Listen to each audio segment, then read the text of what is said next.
Hi everybody, Maria from Movement Mortgage here. For those of you who could not make it today, we are recording this for you. I want to welcome Sam. He is from our condo department. He's going to do a great presentation about the wonderful benefits of our upfront condo approval process, which is amazing.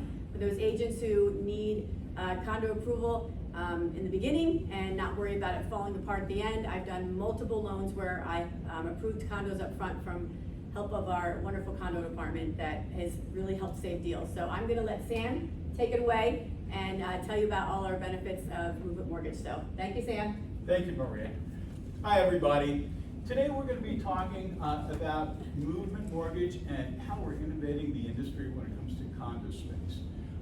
Today we're going to be covering how condos differ from other types of properties, the various types of condos in the market, why lenders review condo characteristics. We're going to be talking about warrantable versus non-warrantable condos. And lastly, we're going to be talking about why condominium financing varies so much from lender to lender, which is critical. The key to a successful condo transaction, especially when you're involved with financing, is to determine, is the project warrantable? Is the project warrantable? And basically all that means is it sellable? It doesn't matter how well qualified your buyer is, or if you have a great appraisal. If there's an issue with the condo project warrantability piece, you're gonna run into issues with the deal. And most lenders don't even start this process until after you have an executed agreement, after the appraisal's done, after the home inspection's done, after the buyer has been credit approved. This is one of the last things a lot of lenders do. And in most cases, your deal blows up and then you have angry buyers, you have angry sellers. Yeah. Quick question, because I've seen that come up on the MLS where sometimes the listing agent says, non-warrantable financing anyway. Mm-hmm. Non-warrantable financing. So is that something that can ever be financed or never? There's no way around it? Great point. Warrantability can either be at the agency level or at the lender level. Sure. Okay. One thing a lot of realtors are not aware of is that lenders can take agency guidelines and add their own guidelines on top. And as long as these additional guidelines are more restrictive than the agencies and are applied across the board in a non-discriminatory manner, that's acceptable to the agencies. And we're going to talk a little bit more about that. But at Movement, we underwrite directly to agency guidelines. Fannie, Freddie, VA, FHA, USDA. We have no overlays, no additional guidelines. And a lot of times, we'll get deals from other lenders. Buyers will come to you stating that they're pre-approved by their lender coming in from another state. They're a Fannie Freddie lender, and then you don't find out until maybe 4, 5, 6 weeks into the transaction that that lender may have additional rules regarding investor concentration. They may cap the number of investors in a project, or they may not do projects that have litigation, or they may cap certain items with respect to the budget and review in terms of limited reviews and full reviews. That's why it's important to really understand the difference between agency warrantability and lender level warrantability. And that's why condominium financing varies so much from lender to lender. Now, what my team does is basically do a project review. Okay? Project review. The reason why a project review is so important is because condominiums differ from other types of properties. When you're dealing with a single family home, the buyer is buying the land, the house or townhouse, the walls in, the walls out, the roof, getting solid collateral. When somebody buys a condominium, they're just getting the airspace, the walls and airspace. So we really need to know what's going on in that project. The other thing is, condominiums come in all different shapes and sizes. You could have a single family home that looks like a home in a community, regular single family home, that could be built as a condominium. Those are called site condos. They look just like a single-family home, but if they're created under the condominium structure, then there's some information that we need to rep and warrant to the agencies. What are they called? Condo, They're called site condos. site condos? Yeah, freestanding condominiums. Usually Fannie and Freddie don't have issues with those. We have to check lien priorities and types of insurances based upon the legal docs. VA requires full reviews on those. FHA gives us a lot of latitude as well. Where it really gets confusing though is townhouses. Y'all have a lot of townhouses here? Oh, yeah. You know, townhouses could be created either as a planned unit development or as a condo. If they're created as a planned unit development, no review is required. If they're created as a condominium, okay, then we have to get into the questionnaire to determine if there's any ineligible characteristics. We need to go through the budget, the insurance, and in many cases, the legal docs. The thing is, you can't tell if a townhouse is a condo or a PUD just by looking at it. So, understanding if you're dealing with a condo is critical. We try to get that information up front, but every month we get deals that are submitted as single-family homes, townhouses, just to find out when the title work comes in or the appraisal, it's actually created as a condominium. So it's an important distinction. If you're not sure, reach out to our team. The condo questionnaire, one of the first questions is this a PUD or is this a condo? So we're asking the HOA, and they'll let us know up front. And if it is a condo, they're gonna let us know how many units are in that condo project. Are the units all completed, or are they still being built out? Are the common elements completed, or are they still being built out? How many units have actually sold and conveyed, and what the occupancy composition is of those units? Are they owner occupied? Are they second home? Are they investor? The other thing the condo questionnaire is going to tell us is who is in control of that HOA? Is the builder developer in control, or has control transferred over to the unit owners? These are all critical data points that we need to know to determine what type of condo approval we can issue and what additional documents we may need. And we try to do all of this upfront even before your buyer goes under contract. We want to get all this out of the way. The second piece of the condo questionnaire asks about characteristics. Are there any ineligible characteristics that may create a red flag? And Maria has a list that she's going to send to you. It's called Fannie Mae's Ineligible Characteristics for Condos. This list is not all inclusive, but it's a good starting point. And this talks about key red flags that we look at within the project. And we address all of those in the condo question. Again, if any of these are marked yes, that just means my team needs to dig a little deeper to determine if it's acceptable or if we need to go over a way. Now, how many of you have actually closed condo transactions? Okay. Have you ever had a condo transaction denied? Yes, in Dixon Mills in Jersey City with Wells Fargo was the lender because there was a lawsuit. A lawsuit. And I had my clients were like, perfect credit, who worked for Google, who was an attorney, it had nothing to do with the clients, there was a lawsuit and they couldn't do it, so we had to go to another lender who could. Okay, so basically, a lawsuit, Wells said no, another lender said yes. Mhm. And when did you find out about this lawsuit? 14 days before closing. Okay, so it's been in process for how many weeks ahead of time? 3 weeks before that? 3 weeks before you find out if there's a lawsuit. When we get a condo questionnaire, that's one of the questions. Now, interesting thing about lawsuits. Was anybody in the business here back in 2008-9? Okay, well, lucky for you, okay, because that was a tough time to be in the business. But if you were in the business and you were looking to buy or sell a condo and there was any type of litigation going on, your deal was dead. Neither Fannie and Freddie would accept any litigation back then. But since then, market conditions have changed, agencies have relaxed their guidelines on litigation. The only type of litigation that we really have issues with are litigations that involve health, safety, or structural issues.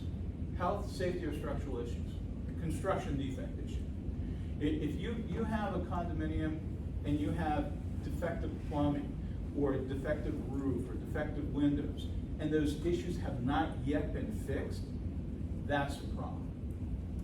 So we basically want to see what's going on with the litigation. We like to get a copy of the complaint and a current status letter from the attorney.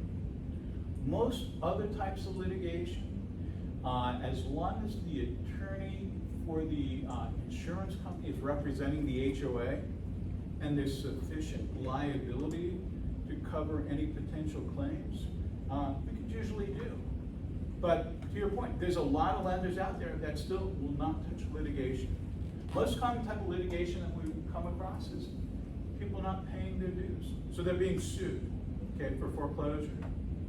We see lenders denying projects because of that. Or second most common type is slip and fall. Somebody trips or slips on the stairwell, trips in the parking lot. That's why you have liability insurance. As long as the HOA has their attorney and sufficient liability, usually not an issue. What other issues do you find in your marketplace creating? Renters, too many renters in the development. Too many renters. What do most lenders cap that at? 50%? 50%? Okay.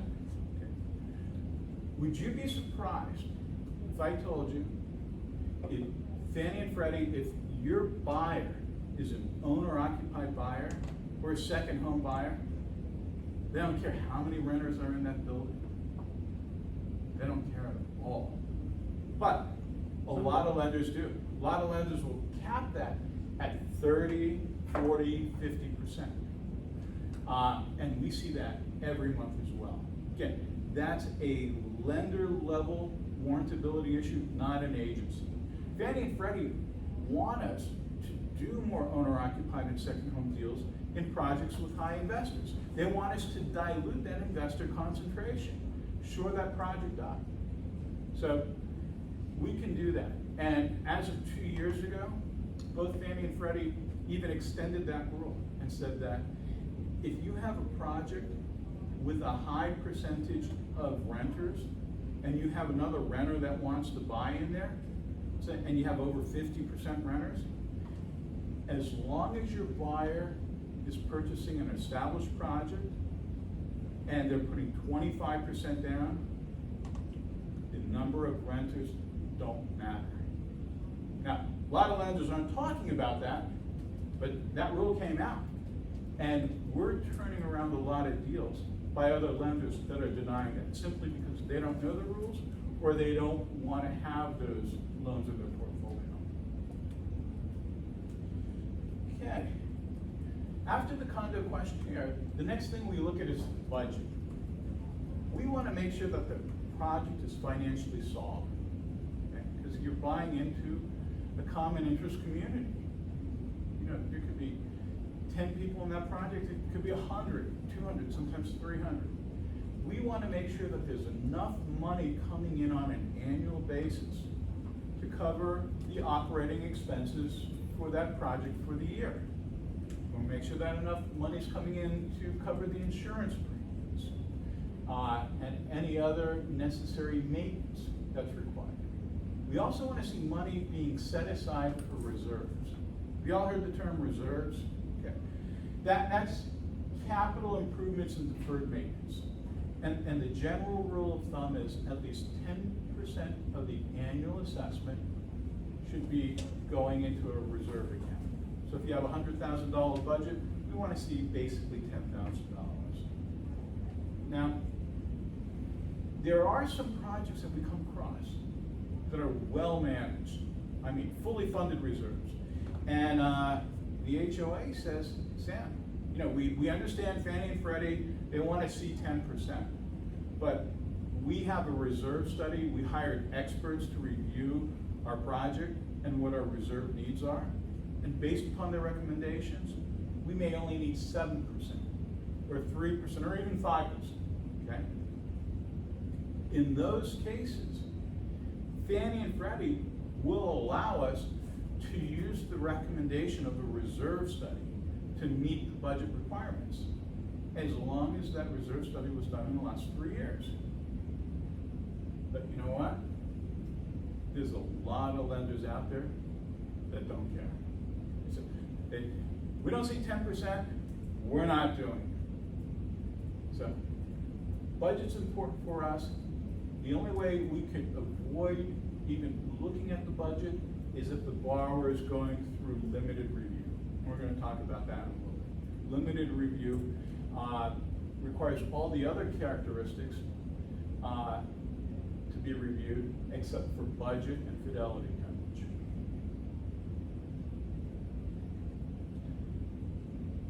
The next thing we look at when we look at a project is insurance. We want to make sure that in the event of damage or destruction, the project could be rebuilt to its current status. We want to make sure that there's full replacement cost coverage, and we want to make sure that if there's been any changes to building law and ordinances, that we have a provision in there that can rebuild it to current codes, current zoning. So hazard insurance is the first important coverage, master hazard. That ensures that the project can be rebuilt to its current status and include any upgrades based upon zoning. The second type of insurance that we look at is liability. If somebody gets injured on premise, we need at least $1 million worth of liability. And that's not a lot of money. We've never had an issue with that.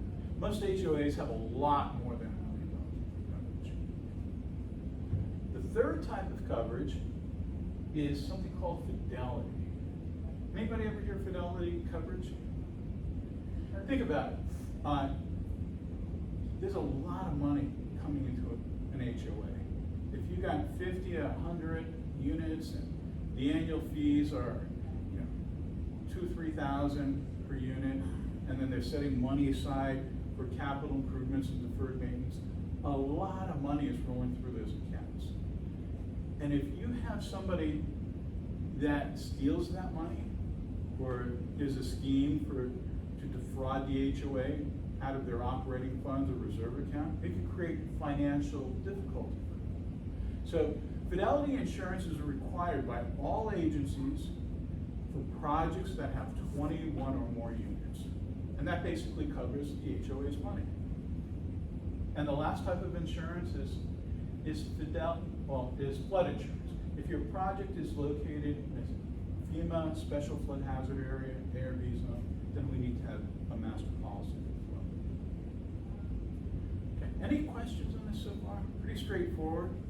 Not trying to make you a condo underwriter, but just give you an idea of the core documents that we look at. This is something my team does, and we like to review this the minute we know that you have a buyer interested in the project that we don't have approved. Now, we're going to stop here for a second. When we talk about condos, there's two types of condos. We have established condos and we have new condos. Every condo could be classified as established or new.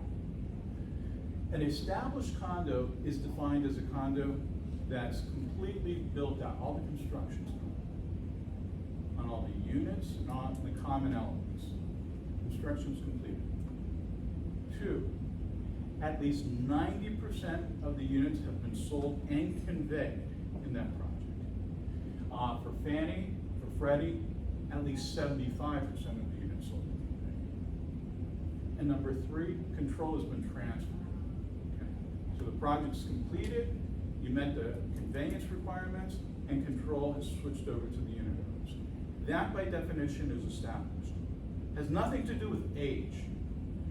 A new project is any project that's missing one of those characteristics. So we can have an established project that's a year or 2 old, but we still run across projects that are 7, 8, 9, 10 years old that's missing one of those characteristics. And by definition, they're new.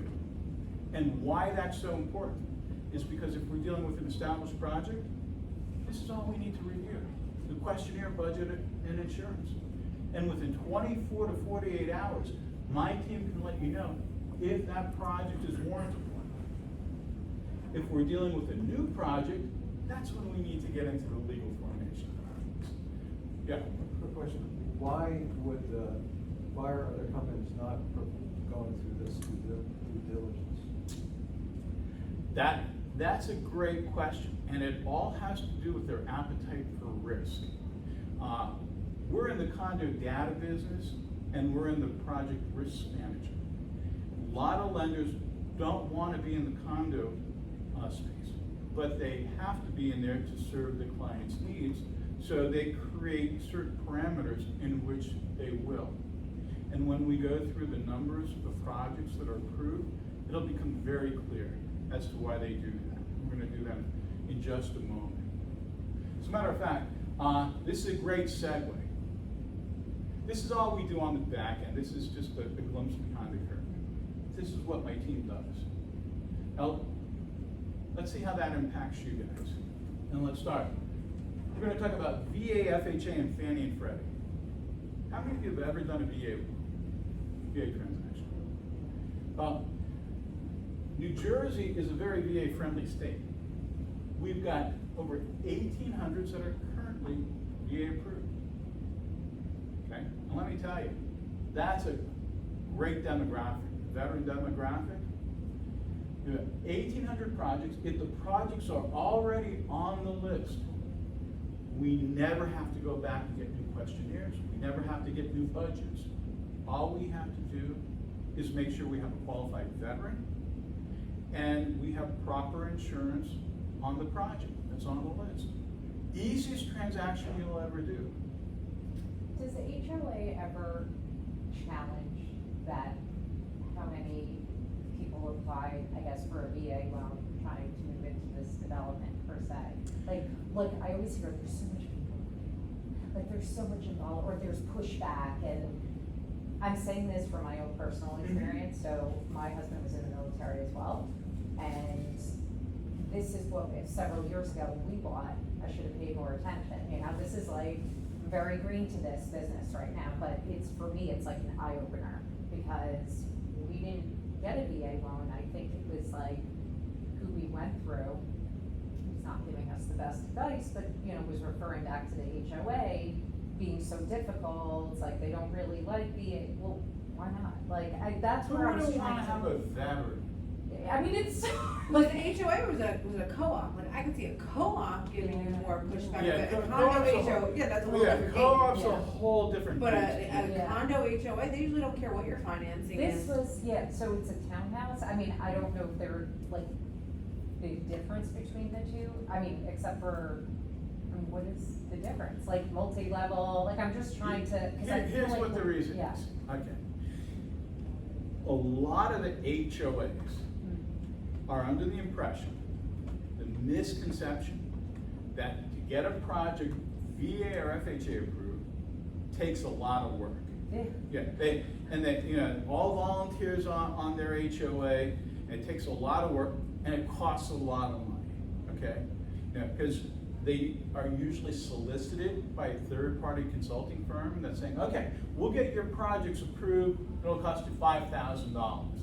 And they're saying, why pay $5,000? It's only gonna help a handful of people. Why bother doing that? And we don't have the manpower to staff. Bottom line is this. If your HOA wants to get VA approved, and they have the docs, they give us the docs, we take it from there.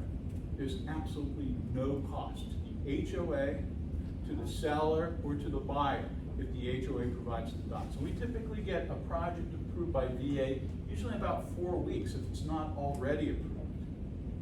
Anybody know what the limit is, the ceiling is on VA loans? Anybody want to take a guess? It's pretty high, right? Take a guess. I know somebody bought a luxury property here a couple years ago, like $1 million, and they got a VA loan. VA lifted the limits. We are now doing $2, $3, $4 million VA loans. Wow. All VA loans are fixed rate assumable mortgages. VA is the hottest jumbo product on the market, and for the last 20 years, we've been involved in Afghanistan and certain areas. There are a lot of veterans out there, and it all begins with education. I mean, Yeah. VA is a great product, and you already have 1,800 projects approved. And if your veteran wants to buy on a project that's not already approved, we will work with the HOA to get the project submitted for free. If you want more information on VA, I'm sure we can get you training set up. Now, for VA, the list is located at va.gov, or just ask Meredith, we can get you a list of local VA projects. FHA, how about FHA? Anybody do any FHA condos? FHA condos are interesting, but compared to VA, you have 1,800, you currently only have 400 FHA projects, a fraction. According to Fannie Mae, you've got about 17,000 projects in the state of New Jersey. You've got a lot of projects. So we're just talking a fraction. Main reason why there's only 400 is because unlike VA, when we get a project approved, it never expires. With FHA, projects used to expire after 2 years, they now expire after 3 years. We've got 1,357 projects that were previously approved that hit their expiration date, and nobody's bothered to go in to get them recertified. And that's a shame. And one of the main reasons is the same reason for VA. HOAs are under the impression that it takes a lot of work and it costs a lot of money. But it's absolutely free, and at Movement we do all the heavy lifting. All we need is a cooperative HOA. Great program. Great program. And there is one added benefit to this.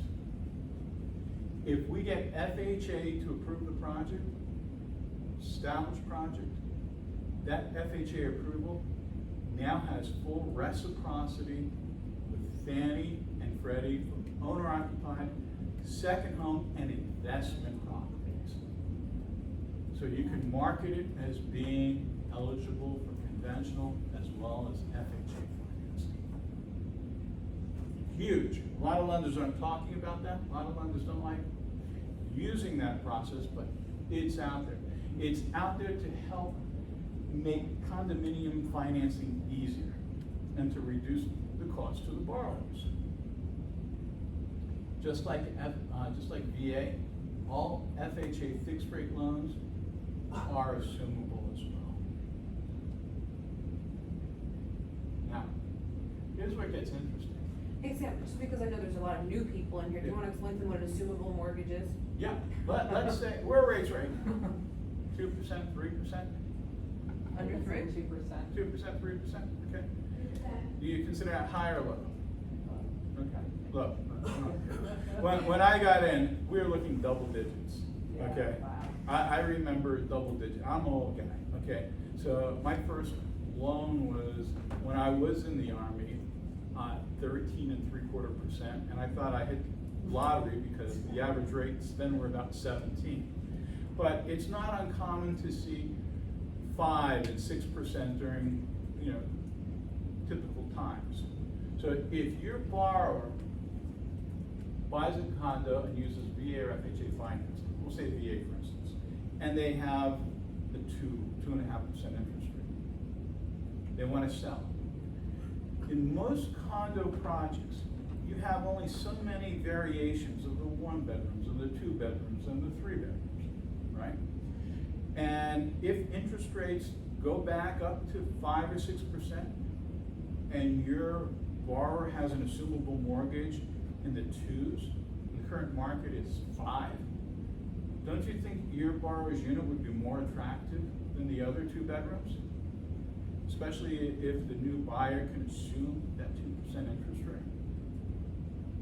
It's a big selling advantage.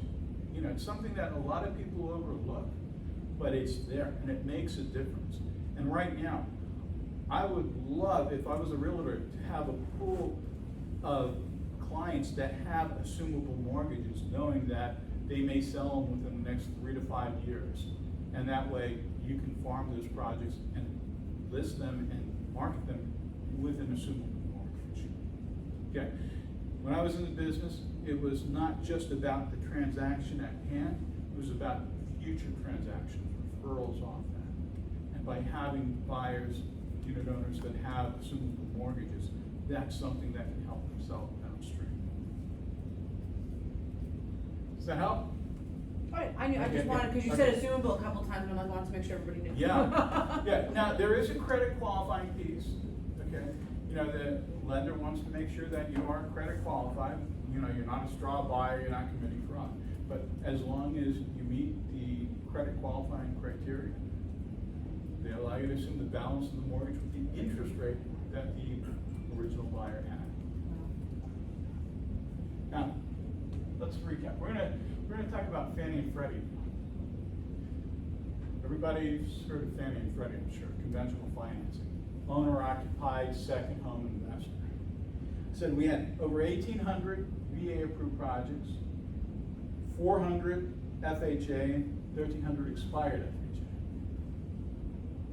Who'd be surprised if I told you Fannie Mae only has 55 approved projects in the state of New Jersey. Fannie has 55. Out of 17,000, Freddie has absolutely none. Not only in New Jersey, but in any state.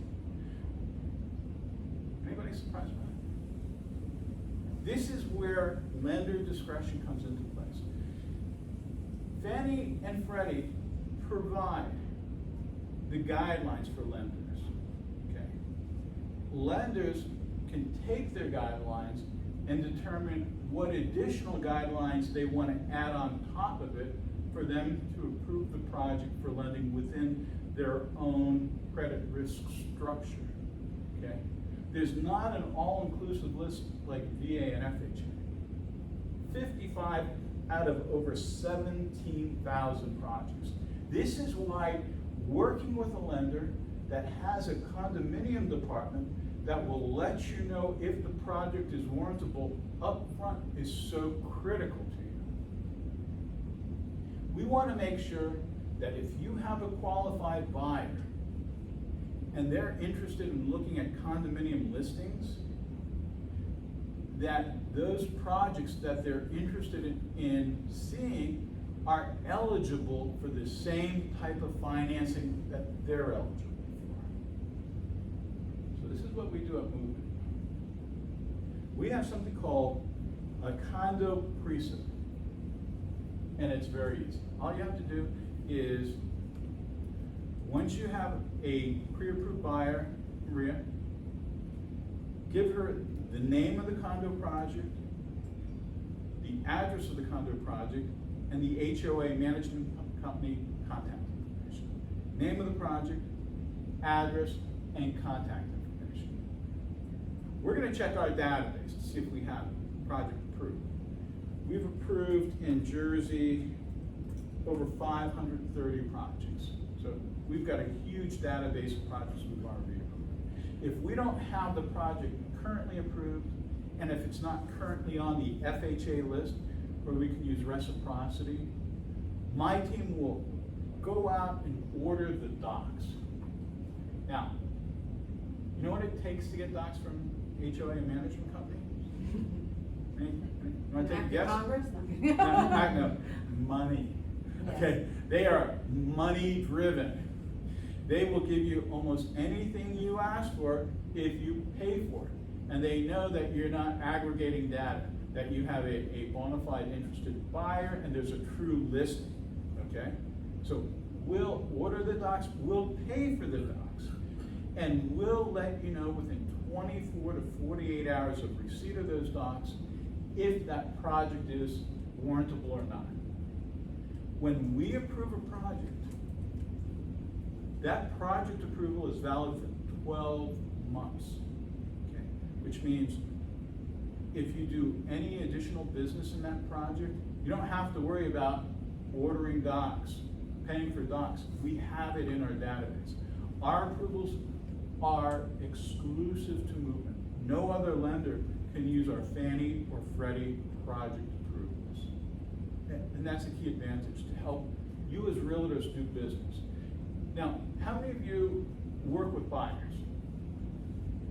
How many of you work with sellers? Okay. So, if you're working with a buyer, okay, how's your inventory right now? Right, okay. Competitive bids, right? Multiple bids. Imagine the edge we're gonna give your buyer if you have 4 or 5 offers coming in with financing contingencies, but your offer has a letter stating that we have the borrower credit approved and we have that condo project approved. Imagine the edge that will give over the other bids that have financing contingencies where those lenders do not already have that project approved. Okay? That will take the uncertainty out of the condo transaction. And that's helping our buyers win in multiple bid situations across the country. And not only are our buyers winning against multiple financing contingencies, but also cash buyers as well. Because cash buyers can be tough too, you know, with inspections and all sorts of other contingencies. Yes?